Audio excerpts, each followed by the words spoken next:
George Washington was the first president of the United States of America. But how did he get there? George Washington was born on February 22nd, 1732 in Virginia. Before getting into politics in the Army, he worked as a land surveyor and planter before joining the Virginia militia.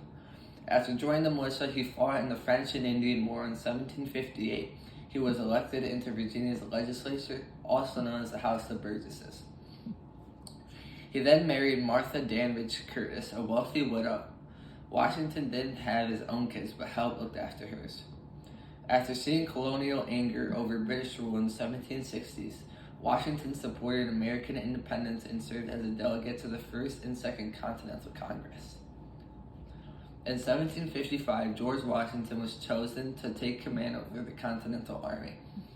He and his army would move to Boston to fight the British, but his wife was worried if he would make it back or not. Washington wrote to his wife Martha, telling her he had been chosen to command the army.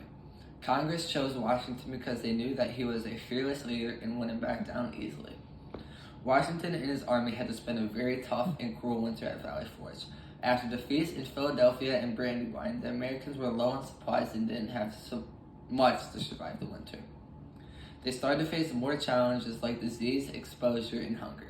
Washington started to send letters to Congress in need of supplies to fight after the winter and food to stay alive. He would send troops into the countryside to get food, and he also asked multiple other suppliers for food and weapons. The soldiers started to build shelter, building huts using straw for warmth because they did not have enough blankets. Washington used his time wisely, though. He would train the soldiers to be ready for upcoming battles. In June of 1778, after the cruel winter at Valley Forge and some training, Washington and his army are ready for another battle. Washington leads his troops out of Valley Forge to fight against the British once again. After George Washington was done fighting, he went back to his home in Mount Vernon, Virginia. But he had to face another problem: slavery. Though Washington had slaves of his own, he thought it wasn't right how they were getting treated by some of the other owners. Washington was one of the few presidents who freed his slaves before his death. Washington realized that slavery was not right or fair to the revolutionary ideas in equality in 1774. He helped write the Fairfax Results document. It declared the slave trade as unnatural and recommended that no more slaves be imported into the British colonies.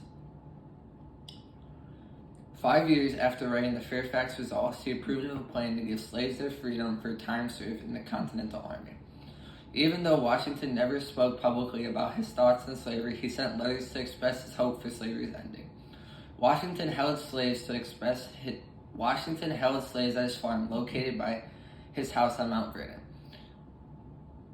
Even though Washington was big on ending slavery, he never spoke publicly because he thought it could separate the nation.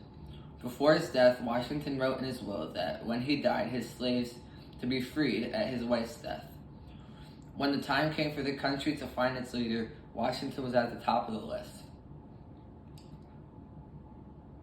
But George Washington at first was unwilling to take the office of president, but also knew that the future of America was fragile, and if it got into the wrong hands, America might not work out. But just 29 days later, Washington would be elected first president of the United States. George Washington would set a precedent for how upcoming presidents would act and lead.